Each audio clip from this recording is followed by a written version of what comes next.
Hello, everyone. I am Matt Williamson. What is going on? I am a little refreshed. Got to actually sleep in my bed last night. I did not do a podcast, as you know, on Sunday, but I am recording this Monday, which is an off day for the Steelers. I will drive back to Latrobe Tuesday morning in time for practice, well ahead, and then spend a couple nights there, and then we get into the preseason action, basically. So I'll be back and forth. And I promised you I was wanted to mention, I don't know, I got like 12 names here that just kind of a camp report on each of these guys, quick thumbnail on all of them, some of the more noteworthy dudes, because it's basically halfway through camp. Now, Wes Euler and I have been on the air together, and he does a podcast with Moats, and Moats laughs like, you guys all think camp is over when you're done at Latrobe. Well, training camp still happens. We're just not at St. Vincent's anymore. But we're more than halfway through the St. Vincent's portion. We're basically halfway through all training camp in general. And one of the notes from the last practice, just so we have not gone over, just so you're aware, I don't think anyone's super worried, but Highsmith has a groin injury that he suffered in the most recent practice. I don't think it's going to threaten, week one, anything like that. Maybe he just doesn't. Maybe they shut him down the rest of the way. Of course, they won't rush him back. They know what he is. Maybe he won't play in the preseason, but just wanted you to be aware of that injury. That's the most latest news from practice. And I'm just kind of going position by position right here, and a handful of guys, more than a handful, that I just thought have been noteworthy so far. Caleb Johnson. And I'm not going to go deep into everything all these guys have done. But I do like the way he runs. I like the way he moves. But predictably, pass protection has been an uphill climb for him. I mean, Iowa didn't throw the ball. And if they did, he was usually, in the route as a short option. He's the best playmaker. So that shouldn't shock any of us. But I'm sure when we get back into backs on backers, which I would imagine will be Tuesday, they're going to test him over and over because he needs to gain some trust in protection. But that also brings me to Gainwell. I'm more impressed with him than ever. I mean, I always kind of liked him coming out of college and knew what he was at with the Eagles. And he's a more than capable pass protector, despite his lack of thickness and girth and overall strength. But what really has shocked me seeing him live is he has very, very quick and light feet, especially as a route runner, running routes, changing directions, sticking his foot in the ground, snapping it off on an angle. And I think the Steelers are getting more and more enamored with throwing him the football, maybe even from wide receiver alignments. You're seeing him in the backfield, motion to the slot, and basically running wide receiver routes. Now, I don't think he's going to start reporting to the wide receiver room. Definitely is not. But don't be shocked if they manufacture some touches for him basically out of receiver stuff. And I think that's just one more way of threatening a defense, also kind of alleviating some of your wide receiver concerns. Another guy that they're absolutely manufacturing receptions for and touches is my man Washington. I mean, he looks like an offensive tackle. I know he's a tight end, obviously, and he does have all that blocking stuff. Don't get me wrong. But as we've wanted for a while, they seem to be throwing him big guy passes in the end zone in particular, plucking it off the rim where nobody else is going to get the football. And he is really good at catching it away from his frame. We're seeing those catches that he had a lot of last year where play action, quick boot, he rolls out, you get 5 yards, fine. But he's doing a lot more than that too. I'm seeing him rumble down the seam a little bit more. And he's not super twitchy, but when he gets rolling, he is a avalanche coming at you. It just picks up speed. So again, I think he's much improved from his rookie year. And I think his role is going to grow a little. Like, I'm not saying put him on your fantasy team. There's a lot of mouths to feed at that position. But I do think Washington will catch exponentially more balls, more touchdowns, and get more involved in the passing game.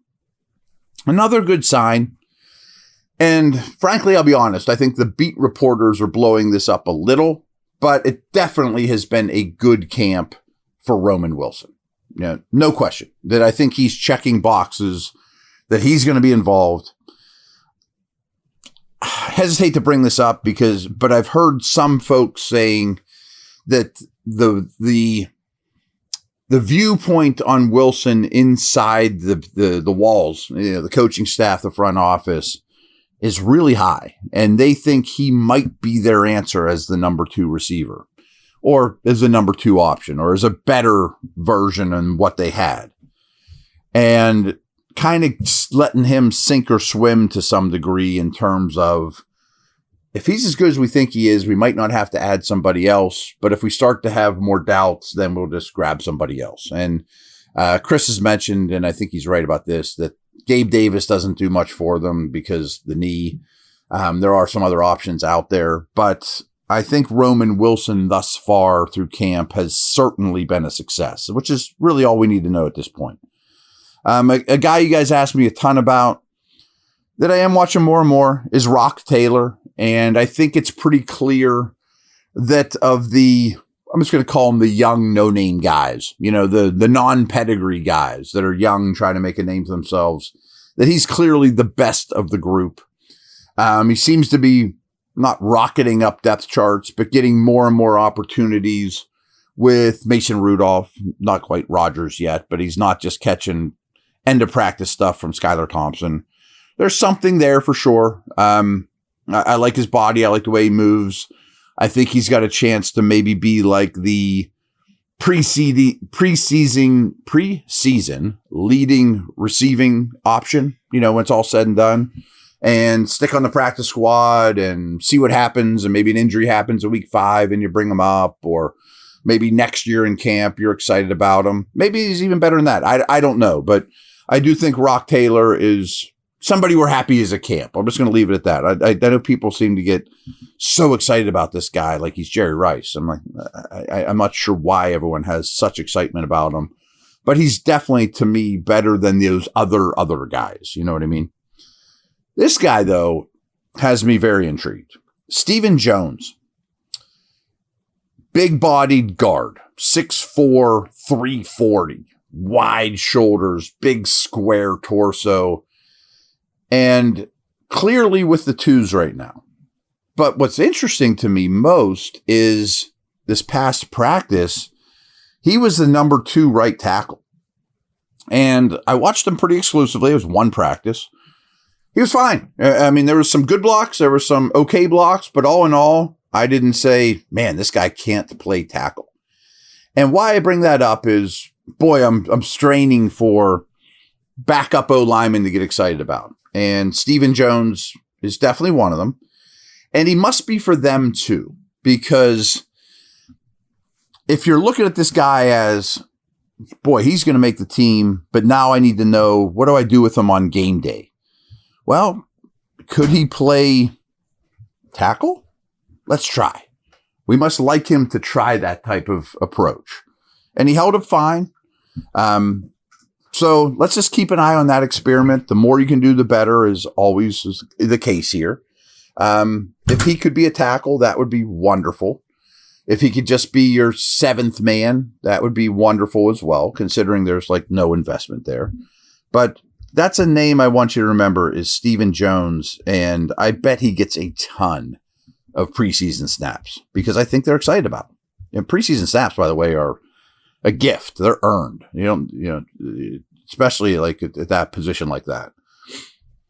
BetOnline is the world's most trusted betting platform and your number one source for all your sports betting action.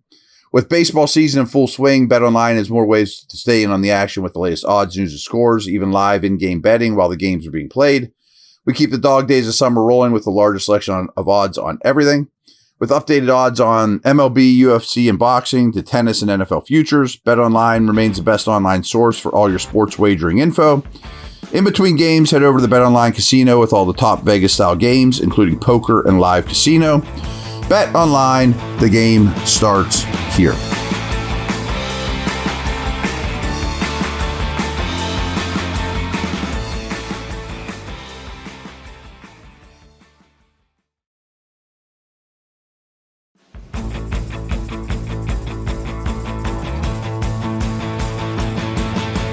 And I also have some defensive names, of course.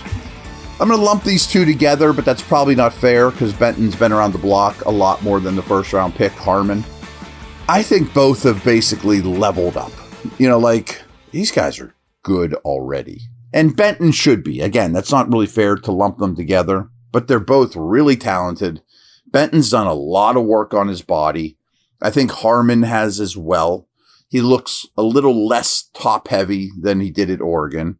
Both these guys get off the ball. They're violent. They use their hands well. Cam Hayward's not doing much at camp, nor should he, of course. So in the ones or in nickel, Harmon and Benton are getting a lot of action against the Steelers' number 1 O-line. And that includes Zach Frazier, who's really, really good. But these guys have been winning consistently. I mean, whether it's in pads or not, obviously there's more stock to put what happens in pads. But let's just say I think that they're fine at the D-line now, especially after this first-round pick of Harmon and Benton's ascension, which has kind of come every step of the way. I'm not shocked by any of this, but that pairing could be really good for a while. Jeremiah Moon is no longer with the team. And I assume it's not a coincidence, but this past practice and lately, you're seeing more of Liao as a outside linebacker, as an edge guy. And he does handle the run there really well. I still don't know what to make of him because even coming out of A&M, his best strong suit calling card was, well, you kick him inside. It's probably a 4-3 end, but you kick him inside and it can be really disruptive as an interior pass rusher on throwing downs. And maybe he could be at this level. I haven't seen enough of it yet to say that he can't, or certainly that he is. But by no means am I taking Harmon, Benton, or Cam Hayward off the field to try it in any game, in the regular season. So if he's your 4th best interior pass rusher and your 5th outside linebacker, I just don't know where he fits in. And frankly, I thought he played quite well before his injury a year ago in camp. And there is ability there. It's just a crowded situation. And are they excited about him to move him to more outside linebacker? Or is it just desperation time? See if you can do any of the above. I just don't know. Speaking of outside linebackers, I know I was critical of the draft pick. Jack Sawyer's been quite good and very impressive. I'll be honest, he's one of those dudes that you walk past in the cafeteria or whatever and be like, man, he looks the part. And he's physical. He's starting to fit in well on special teams. He's a handful against the run. He's tough to run at. He seals the edge quite well. He's a banger in the passing game. He's a disruptive bull in the china shop type dude. I don't think he's a tremendous athlete, but he's good. Probably maybe better than I even gave him credit for at Ohio State. So that's been a successful situation too. One of my biggest reasons I didn't love the pick is that's probably where I would have used the pick on an offensive tackle, some sort of O-lineman. But I do understand it more and more now. He's much different than Herbig, with Highsmith out. If that was a regular season, you would not want Herbig playing all those snaps.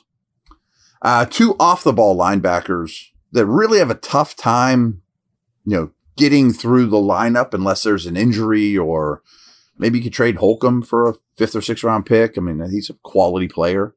But Mark Robinson has shown up really, really well, in my opinion. He's very explosive. I think the game is starting to slow down for him a little bit. And then a young pup you probably haven't heard of, but could be their leading tackler in the preseason, is Devin Harper. So he's another guy that just keeps showing up. So Stephen Jones, Devin Harper are 2 names that probably you guys didn't know, couple weeks ago, but get to know them. And I think they'll both play a lot in the preseason. I don't know how this shakes out at inside linebacker for Robinson.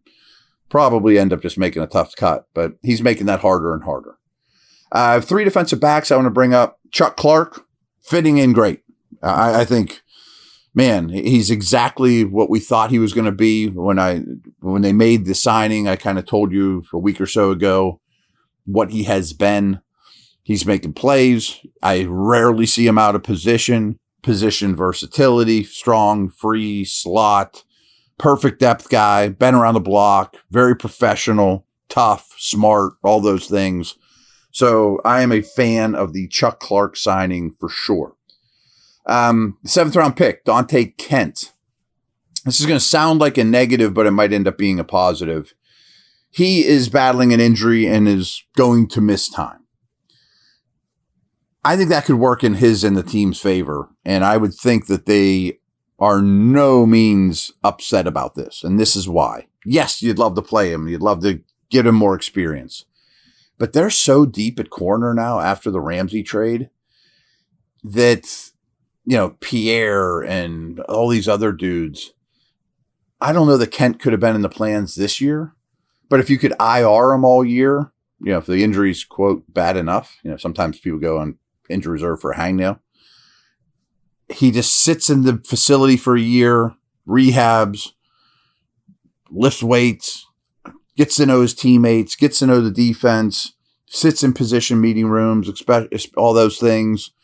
And then you bring him back next year and maybe he's very much in the mix, you know? So you hate for anyone to like lose their rookie year, but a 7th round pick that has some ability, that it's a really crowded position, it might work out in their favor that he just IRs it for the year, which, yeah, you don't have to be all that hurt for that to happen. Last thing, Jalen Ramsey. I know Watt and Hayward haven't done much, nor should they. As I mentioned with Hayward, Watt doesn't do much either. Ramsey's the best player in Latrobe, or has put the best tape. I'm not saying he's better than Watt or Hayward, but he might be. I don't know. He's unbelievably good right now. He is big, fast, closes, sticky, fluid hips, aggressive, nasty, versatile. He is playing all over the place. He is a trendsetter that you can't miss. He locks down basically everybody, but he is all that. I mean, I don't want to get you too excited but that looks like an all-pro defensive back to me. Not a Pro Bowl, but an all-pro defensive back. I think he's pretty clearly been the best player at St. Vincent's. So you might not see him at all in preseason. I don't think I'd throw him out there at his age. Why bother? And maybe we'll even talk about that later in the week. Like, who do you not play in the preseason? We talked about, you know, Highsmith was his injury. I think I'm keeping Ramsey far away from any playing field. Although he might want to play against the Jags, considering they drafted him. Who knows? I don't know. Whatever. I don't care about that stuff. He's just really good. All right, everyone. Take care. Over and out.